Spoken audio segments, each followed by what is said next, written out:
Good morning, नमस्कार। कल हम लोग पढ़ रहे थे यूरोप में राष्ट्रवाद, और यूरोप में राष्ट्रवाद में बचे हुए हिस्सों को आज हम लोग कंप्लीट करेंगे। तो आइए देखते हैं। मैं हूं राहुल सर, और आप लोग एक अच्छे क्लास के साथ जुड़ गए हैं। मैं आप लोगों से यही चाहूंगा कि आप लोग अच्छे से पढ़िए। एग्जाम नजदीक है, 2-2.5 महीने और एग्जाम के बचे हुए हैं। आप लोग अच्छे से पढ़ के स्टडी करके एग्जाम दीजिए। ये सारे जितने भी टॉपिक्स पढ़ाए जा रहे हैं सब एग्जाम के लिए महत्वपूर्ण है। अच्छे से पढ़िए, याद कीजिए, और अच्छे मार्क्स आए इसके बारे में सोचिए। मेरी शुभकामनाएं आप लोगों के साथ है। तो आइए शुरू करते हैं आज दूसरे पार्ट में। दूसरे पार्ट में देखिए, यहाँ पर थोड़ा सा लिखने में मिस्टेक हो गया, ये मेटरनिक होगा। देखिए यहाँ पर लिखा हुआ है सही वाला। तो मेटरनिक कौन था? आज हम लोग क्या पढ़ेंगे? आज हम लोग पढ़ेंगे कि मेटरनिक कौन था। मेटरनिक ऑस्ट्रिया का एक चांसलर था। मेटरनिक कौन था? ऑस्ट्रिया का एक चांसलर था। दो देश है, याद रखिएगा, दो देश है। एक है ऑस्ट्रेलिया, एक है ऑस्ट्रिया। ऑस्ट्रेलिया एक अलग कंट्री है, एक अलग देश है। ऑस्ट्रिया एक अलग कंट्री है, एक अलग देश है। दोनों में डिफरेंस है। अगर आपसे पूछे कि मेटरनिक कहाँ का चांसलर था, आप क्या कहिएगा? मेटरनिक ऑस्ट्रिया का चांसलर था। ठीक है, मेटरनिक कहाँ का था? ऑस्ट्रिया का चांसलर था, जो एक घोर प्रतिक्रियावादी राजा था। इसका कहना था कि किसी राज्य में शासन तो करो लेकिन जनता की भलाई ना करो। राज्य में शासन कीजिए लेकिन किसी भी जनता का भलाई के बारे में नहीं सोचना है। जनता मरे, खाए, नहीं खाए, कुछ भी हो जाए, जनता के बारे में सोचने की कोई जरूरत नहीं है। जनता कैसी रहे कोई जरूरत नहीं है। ठीक है ना? मेटरनिक काल से आप क्या समझते हैं?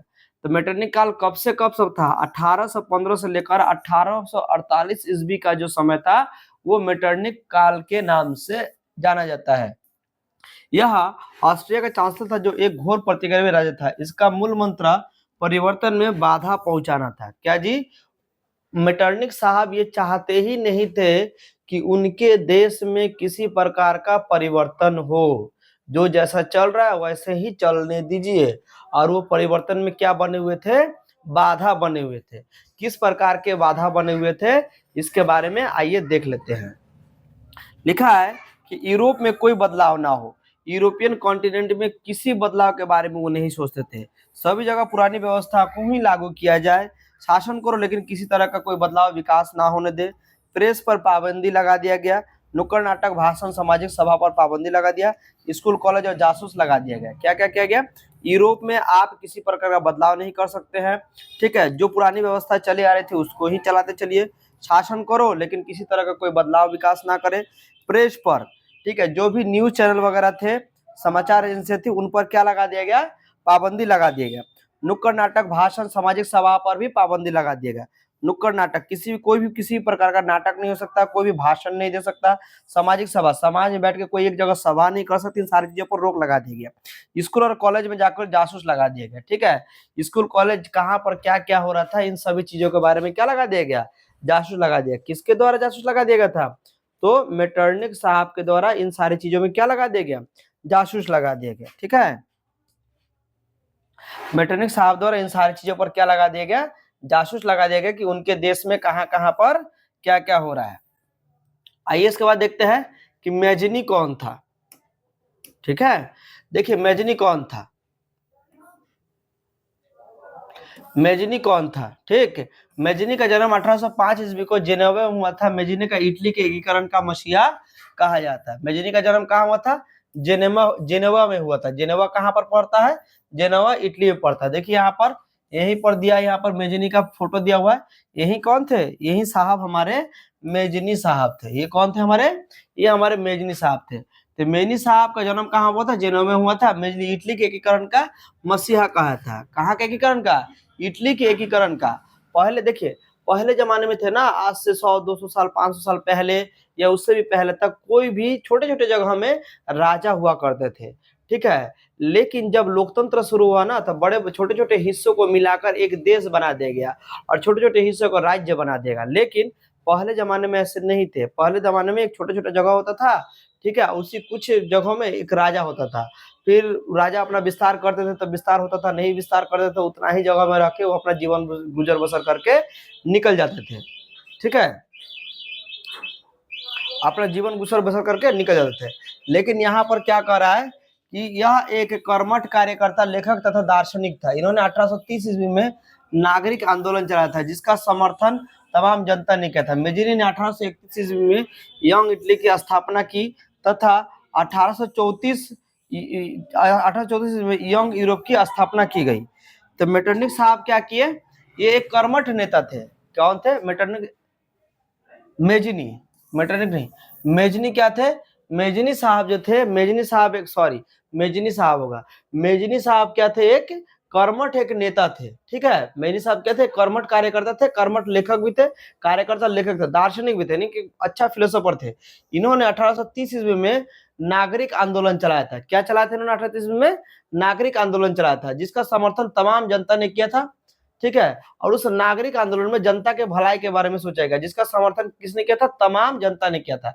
मेजिनी ने 1831 ईस्वी में यंग इटली की स्थापना की तथा 1834 में यंग यूरोप की स्थापना की थी।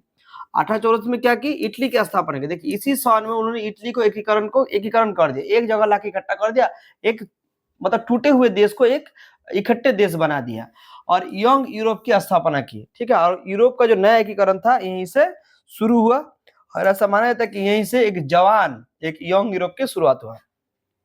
1830 की क्या लिखा है इसके बाद? 1830 की यूरोपीय क्रांति।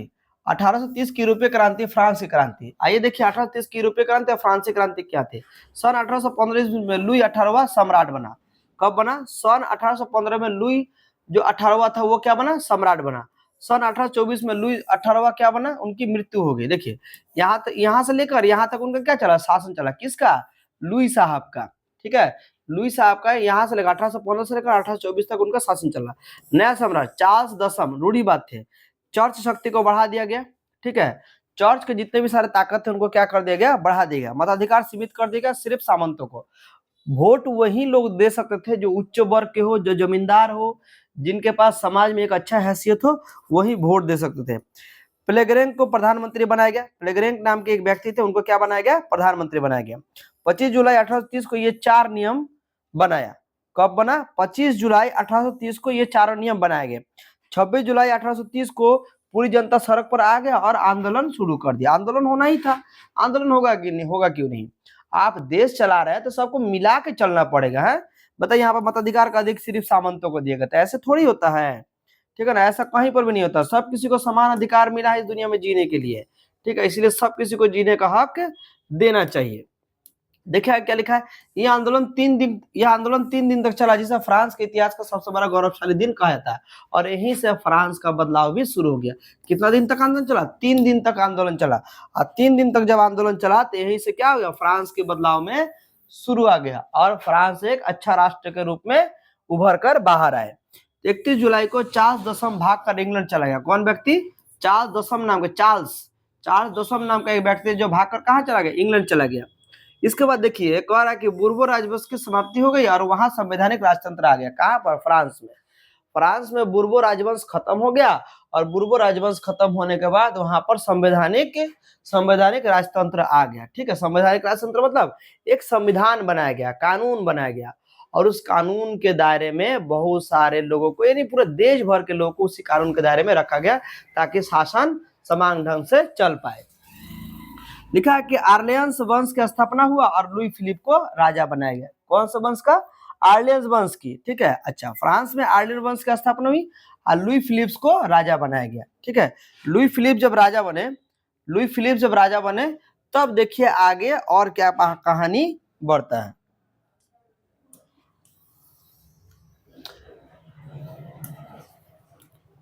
चलिए लिखा है इसके बाद नेक्स्ट क्वेश्चन क्या कर रहा है कि जुलाई 1830 ईस्वी क्रांति के कारण को लिखे। क्या क्या ऐसा कारण था कि जुलाई 1830 ईस्वी में क्रांति हुआ? क्या क्या से रीजन था? आइए देखते हैं पढ़ के कि जुलाई 1830 ईस्वी में कौन कौन से ऐसे कारण था जिस कारण क्रांति शुरू हुआ। फ्रांस 1830 ईस्वी में एक गृह युद्ध की शुरुआत हुई थी। क्या चीज हुई थी? फ्रांस में 1830 ईस्वी में गृह युद्ध की शुरुआत हुई थी जिसे जुलाई 1830 ईस्वी की क्रांति कहा जाता है। इसे क्या कहता है? इसे जुलाई 1830 ईस्वी की क्रांति कहा जाता है। मेटरनिक का कथन था कि फ्रांस जब छींकता है तब पूरा यूरोप संक्रमित हो जाता है। देखिए ये कहावत याद रखेगी, ये पूछा जाता है कि जब फ्रांस छींकता है तब पूरा यूरोप संक्रमित हो जाता है। ये किसने कहा था? ये कहा था मेटरनिक साहब ने। आपके एग्जाम में आ सकता है कि जब फ्रांस छींकता है तो पूरे यूरोप में क्या जाता? संक्रमित होता था। ये किसने कहा था? मेटरनिक साहब ने ये कहा था। इस क्रांति में चार्ल्स दशम का स्वच्छादी निरंकुशवादी राजा था, जिसने फ्रांस में पनप रही राष्ट्रीयता की भावना को दबाने का कार्य किया।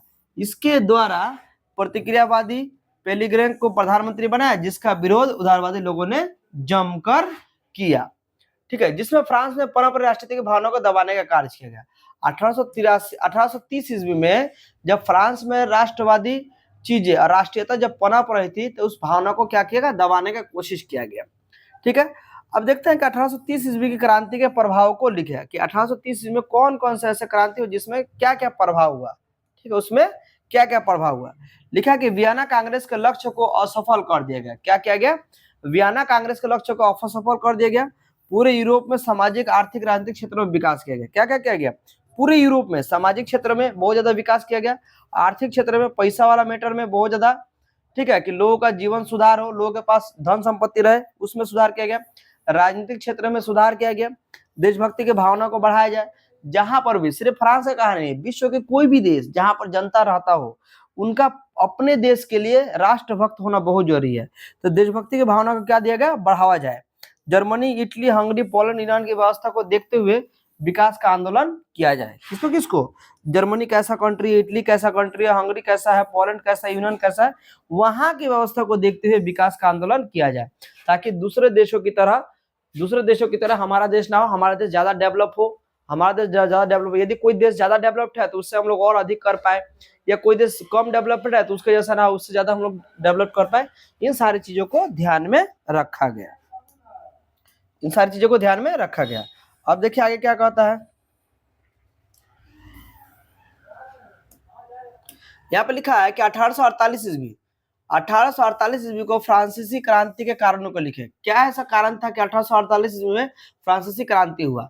तो 1848 ईस्वी के फ्रांसीसी क्रांति का निम्न कारण है, साम्राज्यवाद का प्रसार। किस चीज का प्रसार, साम्राज्यवाद का प्रसार हुआ। साम्राज्यवाद का प्रसार मतलब इन्हें सामाजिक लोग जाग गए। सामाजिक लोग क्या हुए, सामाजिक लोग जाग गए, और वो लोग चाहते थे कि समाज में सभी चीजें सही ढंग से हो, पढ़ाई की व्यवस्था मिले, शिक्षा की व्यवस्था मिले, अच्छा खाना पीना मिले, रहना मिले, हर चीज की। तो वही साम्राज्यवाद का क्या हुआ, बढ़ावा। मध्यम वर्ग के ऊपर शासन, ठीक है, इसमें क्या हुआ, मध्यम वर्ग के ऊपर भी शासन किए जाने लगे। जो लोग थोड़ा मोड़ा कमा के खाते थे, ठीक है, जिनका अच्छा खासा इनकम उतना नहीं था लेकिन ठीक ठाक इनकम था, कि उन लोग अपना जीवन यापन ठीक ठाक ढंग से कर पा रहे थे, ना ज्यादा गरीब ना ज्यादा धनी, उनको कहता है मध्यम वर्ग। मध्यम वर्ग मतलब ना ज्यादा गरीब ना ज्यादा धनी, उसको क्या कहता है, मध्यम वर्ग उसको कहा जाता है। इसके बाद लिखा है कि राजनीतिक दलों के संगठनों में अभाव। राजनीतिक दलों के संगठनों में क्या हुआ, राजनीतिक दलों के संगठनों में अभाव हो गया। लुई फिलिप की असफलता को क्रांति का सबसे बड़ा कारण माना गया, क्योंकि इसने जनता से वादा किया था कि अगर हमारी सत्ता आएगी तो तमाम जनता को खुश रखने के लिए गीजो को प्रधानमंत्री बनाया, जो कि कठोर प्रकृति का व्यक्ति था। इसके काल में भूखमरी और बढ़ गई। ठीक है, तो क्या कहना था इनका, लुई फिलिप की असफलता क्रांति का सबसे बड़ा कारण था, क्योंकि इसने जनता से वादा किया था। वो राजा भी बन गए, ठीक है, जनता से उन्होंने वादा किया कि अगर हम आएंगे तो हम फ्रांस की प्रकृति को फ्रांस की टोटल समस्या को बदल देंगे, और हम यहाँ के जनता को और ज्यादा सुधार करने में लगेंगे, यहाँ इस देश को सुधार करेंगे।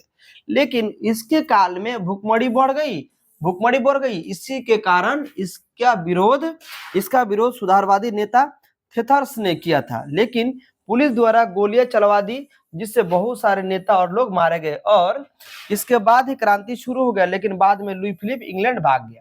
लुई फिलिप कहाँ भाग गया, इंग्लैंड भाग गया। ठीक है, 1848 में जो फ्रांसीसी क्रांति के लिए जो आंदोलन उठा था, वो आंदोलन में लुई फिलिप कहाँ भागे, इंग्लैंड भागे। क्यों, क्योंकि लुई फिलिप के द्वारा ये सारे चीज कंट्रोल नहीं हो रहा था। उनके राजा बनने के बाद वो जब शासन में आए, उनके शासन में आने के बाद सुधार की जगह और ज्यादा बर्बादी ही होते गया। यूनानी स्वतंत्रता, क्या लिखा है, यूनानी स्वतंत्रता आंदोलन का वर्णन। अच्छा आइए, अब यूनानी स्वतंत्रता आंदोलन का हम लोग वर्णन करते हैं कि यूनानी स्वतंत्रता आंदोलन में क्या क्या हुआ था। यूनानी स्वतंत्रता आंदोलन में क्या क्या था। प्राचीन यूनान का अपना अतीत और गौरवमय रहा है। देखिए, यूनान देश जो है ना, वो पहले से ही डेवलप कंट्री रहा है। वहाँ के जो फिलोसोफर थे और भी बहुत सारे वहाँ के जो बुद्धिजीवी लोग थे, वो लोग पहले से ही डेवलप रहे हैं, और वे लोग सोचते थे कि हम अपने देश को और ज्यादा विकसित करें। तो यूनान शुरू से विकसित होते ही गया। तो प्राचीन यूनान का अपना अतीत गौरवमय है। इसे यूरोपीय सभ्यता का पालनकर्ता कहा जाता है, क्योंकि यहाँ ज्ञान, कला, साहित्य, संस्कृत तथा दर्शन आदि का केंद्र बिंदु था। पूरे विश्व में ऐसा माना जाता है कि भारत एक ऐसा देश है, भारत एक ऐसा देश है जहां पर बहुत अधिक मात्रा में ज्ञान का, ठीक है, मैंने बहुत सारा, जैसे भारत मानिए कि पहले वेदों की पढ़ाई होती है, ऋग्वेद, यजुर्वेद, सामवेद, अथर्ववेद, ठीक है, इन सारी चीजों का पढ़ाई होता था। लेकिन भारत के साथ साथ दूसरे देश भी डेवलप्ड करते गए, दूसरे देश भी क्या करते गए, डेवलप करते गए। उसमें यूनान एक ऐसा देश था कि प्राचीन समय में यूनान में बहुत अधिक मात्रा में ज्ञान के विकसित हो गया, कला का विकसित हो गया, साहित्य का विकसित हो गया, संस्कृत तथा दर्शन आदि केंद्र का बिंदु था। इस देश से दूसरे देश अपना शिक्षा पाकर अपना विकास कर रहे थे। यूनान में जाकर लोग शिक्षा ग्रहण कर रहे थे और अपने देश में आकर खुद के देश को तरक्की दे रहे थे, लेकिन खुद तरक्की नहीं कर रहा था। और यूनान देश तरक्की नहीं कर पा रहा था, शिक्षा तो दूसरा किसी को दे रहा था लेकिन खुद तरक्की नहीं कर पा रहा था, क्योंकि यह तुर्की का गुलाम बना हुआ था। यूनान देश किसका गुलाम बना हुआ था, तुर्की का गुलाम बना था, जिस कारण ये देश खुद डेवलप नहीं कर पाता। तुर्की से छुटकारा पाने के लिए हिटोरिया फिलाइट नामक एक गुप्त संस्था का गठन किया गया। किससे, तुर्की से छुटकारा पाने के लिए, याद रखिएगा हिटोरिया फिलाइट। आपसे पूछा जाएगा कि यूनान, ठीक है, छुटकारा, तुर्की से छुटकारा पाने के लिए किस गुप्त संस्था का गठन किया था, तो हिटोरिया फिलाइट का गठन किया था और तुर्की साम्राज्य को मिटाने का प्रयास किया। ठीक है, यूनान एक स्वतंत्र देश बनना चाहता था। यूनान कैसा बनना था, एक स्वतंत्र देश बनना चाहता था। इस यूनानी स्वतंत्रता संग्राम में इंग्लैंड का महान कवि लॉर्ड बायरन शहीद हो गया। कौन शहीद हो गया, स्वतंत्र देश बनाना चाहता था, लेकिन इस स्वतंत्रता संग्राम में उस देश को, यूनान देश को स्वतंत्र बनाने में जो सारी मुश्किलें आ रही थी, उसमें इंग्लैंड के एक महान जो कवि थे जिनका नाम था लॉर्ड बायरन, वो क्या हो गया, शहीद हो गया। क्यों, क्योंकि उनको बहुत ज्यादा कठिन परिश्रम करना पड़ा इस देश को स्वतंत्रता संग्राम में लाने के लिए, जिस कारण पूरे यूरोप में आक्रोश की लहर छा गई। पूरा यूरोप में क्या छा गई, आक्रोश की लहर छा गई। क्यों पूरा यूरोप में आक्रोश की लहर छा गई, क्योंकि एक बहुत बड़े कवि का क्या हो गया था, मृत्यु हो गया था।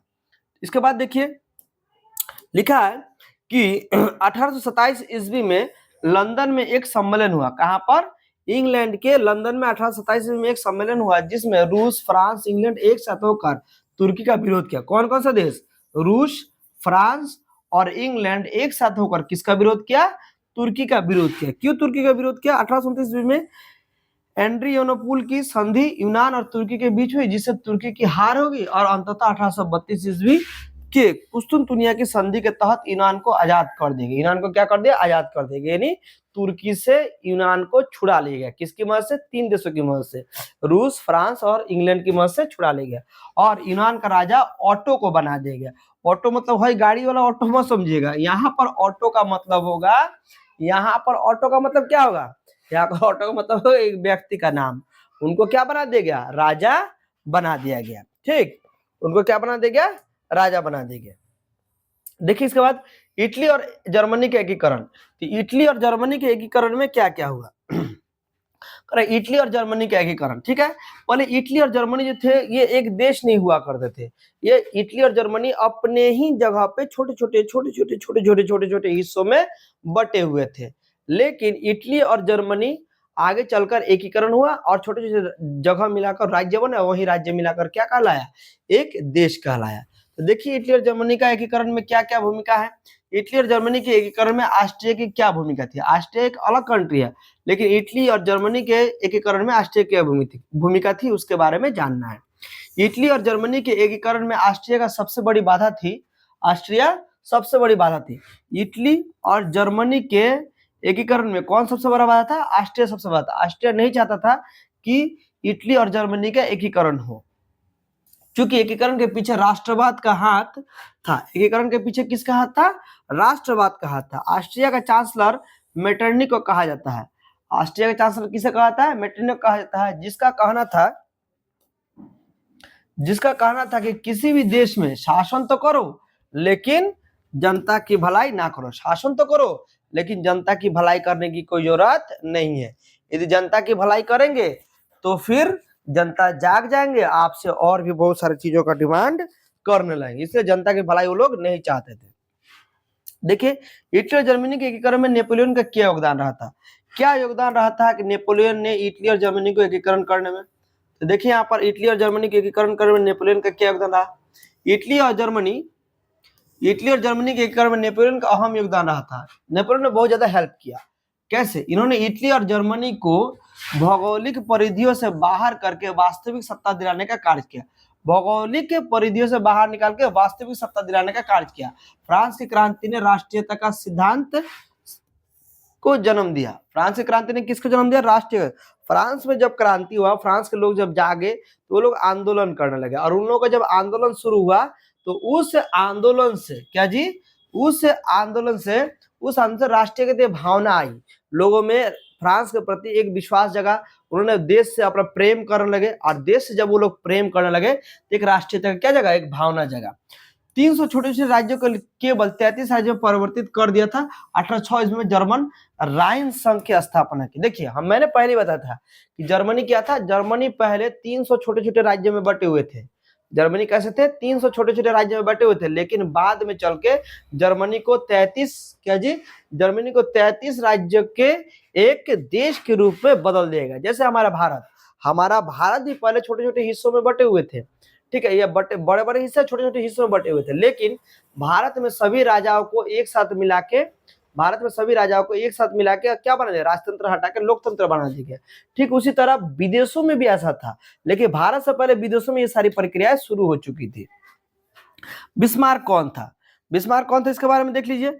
यह एक सफल कूटनीतिज्ञ था, जो यहाँ पे नीतिज्ञ होगा, कूटनीतिज्ञ था, जो कि हीगेल के विचारों से प्रभावित था। यह राजतंत्र, प्रजातंत्र, निरंकुश, कट्टरवादी तथा उदारवादी आदि का समर्थक था। इसने जर्मनी के एकीकरण के लिए विशाल सेना संगठन किया।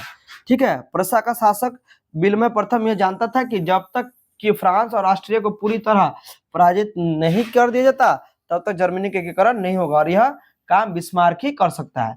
तो बिस्मार्क ने क्या किया? बिस्मार्क ने विशाल सेना का संगठन तैयार किया।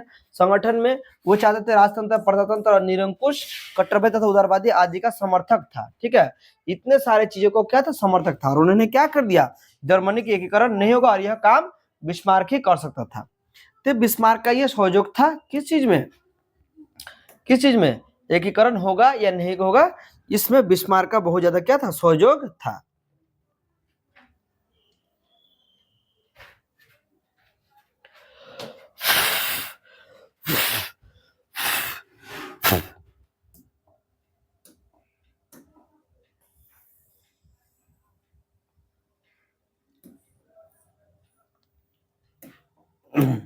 देखिएगा, जर्मनी के एकीकरण में बिस्मार्क का क्या क्या योगदान था, जो अभी देखे बिस्मार्क के बारे में यहाँ पे विस्तार से दिया हुआ, देख लेते हैं कि जर्मनी के एकीकरण में बिस्मार्क का क्या क्या योगदान रहा, क्या क्या योगदान था, क्या क्या सहयोग था। जर्मनी के एकीकरण में बिस्मार्क का अहम योगदान रहा। जब से यह प्रशा का चांसलर बना तब से इसका मुख्य उद्देश्य जर्मन संघ से ऑस्ट्रिया की सत्ता को मिटा देना था। क्या लिखा? जर्मनी के एकीकरण में बिस्मार्क का अहम योगदान था। क्या क्या रहा? जब से प्रशा का चांसलर बना तब से इसका मुख्य उद्देश्य जर्मन संघ से ऑस्ट्रिया की सत्ता को मिटा देना रहा है। ठीक है, ऑस्ट्रिया पूरी तरह से जर्मन के ऊपर हावी हो गया था, लेकिन बिस्मार्क चाहते थे कि हम अगर सत्ता में आए, ठीक है, हम अगर चांसलर बने या चांसलर बन भी गए प्रशा का, तब ऑस्ट्रिया के प्रभाव को धीरे धीरे उन्होंने क्या कर दिया? घटा दिया। इसके लिए चाहे मुझे आंतरिक या बाह्य युद्ध क्यों ना लड़ना पड़े, बिस्मार्क चाहते थे मुझे चाहे लड़ाई भी लड़ना पड़े, या तो अंदर या बाहर, फिर भी मैं तैयार हूं, लेकिन मैं चाहता हूं कि किसी भी प्रकार से यहाँ पर ऑस्ट्रिया का प्रभाव ना रहे। इसने रक्त एवं लौह की नीति अपनाई। क्या चीज का नीति अपनाया? रक्त और नीति के लौह की नीति अपनाई। पूछा जाएगा कि रक्त एवं लौह की नीति किसने अपनाई? तो बिस्मार्क ने रक्त एवं लौह की नीति अपनाई। इसका कथन था कि भाषण की नीति से कुछ नहीं होगा। जर्मनी के एकीकरण के लिए विशाल सेना का संगठन किया। जर्मनी के एकीकरण के लिए क्या किया? विशाल सेना का संगठन किया, जिसे सेना में उत्तम भोजन, उत्तम सुविधा तथा सही समय पर वेतन दिया। इसने जर्मनी के एकीकरण करने के लिए रूस, फ्रांस एवं ऑस्ट्रिया से मित्रता कर ली। ठीक है, और इसी प्रकार से यह 3 युद्ध करना पड़ा। तो किसे रूस से, फ्रांस से और ऑस्ट्रिया से क्या मित्र कर लिया। मित्रता करने के बाद और इससे 3 युद्ध करता है। डेनमार्क से युद्ध, किसे? डेनमार्क से युद्ध, ऑस्ट्रिया से युद्ध और फ्रांस प्रशा का युद्ध। इन तीनों से क्या हुआ? लड़ाई भी हुआ। तो देखिए इन तीनों में लड़ाई कब कब हुआ? इन तीनों में लड़ाई कब कब हुआ? डेनमार्क से युद्ध 1800, डेनमार्क से कब लड़ाई हुआ? डेनमार्क से 1864 ईस्वी में ये युद्ध राज्य क्षेत्र को लेकर हुआ था, जिससे बिस्मार्क ने ऑस्ट्रिया के साथ मिलकर किया था। इसमें प्रशा को स्लोस्विंग तथा ऑस्ट्रिया को होस्टिंग मिला। 2 नंबर, ऑस्ट्रिया से युद्ध। इस युद्ध में प्रशा ने ऑस्ट्रिया को बुरी तरह से हरा दिया। इस युद्ध में क्या किया? युद्ध में प्रशा ने ऑस्ट्रिया को बुरी तरह से हरा दिया। फ्रांस प्रशा का युद्ध 1827 में, ये युद्ध सेडावा के मैदान में लड़ा गया। स्पेन की राजधानी राजगद्दी को लेकर इस युद्ध में भी ऑस्ट्रिया का फ्रांस की बुरी तरह हार हो गई और अंततः बिस्मार्क ने पूरे यूरोप के मानचित्रों को ही बदल कर रख दिया। फाइनली जीत मिल ही गया। रक्त और लोहे की नीति से आप क्या समझते हैं? बहुत इंपॉर्टेंट है, VVI है, ये पूछा भी जाता है। ठीक है, एग्जाम में कई बार ये पूछा भी गया कि रक्त और लोहे की नीति से आप क्या समझते हैं। तो रक्त और लोहे की नीति से क्या हो सकता है? रक्त एवं लोहे की नीति का प्रतिपादन बिस्मार्क ने किया था। यह प्रशा का चांसलर 1862 में बना था। रक्त एवं लौह की नीति का प्रतिपादन किया था बिस्मार्क ने किया था। किसने किया था? रक्त और लौह नीति का प्रतिपादन किसने किया था? बिस्मार्क ने किया था। या बिस्मार्क कौन थे? प्रशा के चांसलर थे। कब? 1862 ईस्वी में बना था। इसका कहना था कि भाषण से कुछ नहीं होगा, बल्कि जर्मनी इटली के एकीकरण के लिए विशाल सेना का संगठन करना होगा। भाषणबाजी से कुछ नहीं होता है, करके दिखाना पड़ता है। अरे बस समझ में ना, भाषणबाजी से कुछ नहीं होता है, करके दिखाना पड़ता था। बिस्मार्क का ही मानना था कि भाई कितना भी भाषण झाड़ लो, भाषण से कुछ नहीं होता, करके दिखाओ तभी जाकर होगा। था बिस्मार्क ने क्या किया? विशाल सेना का संगठन किया और वो जर्मनी के एकीकरण के लिए लड़ पड़े। आज इतना ही रहने देते हैं, अगले क्लास में फिर देखेंगे। Thank you so much.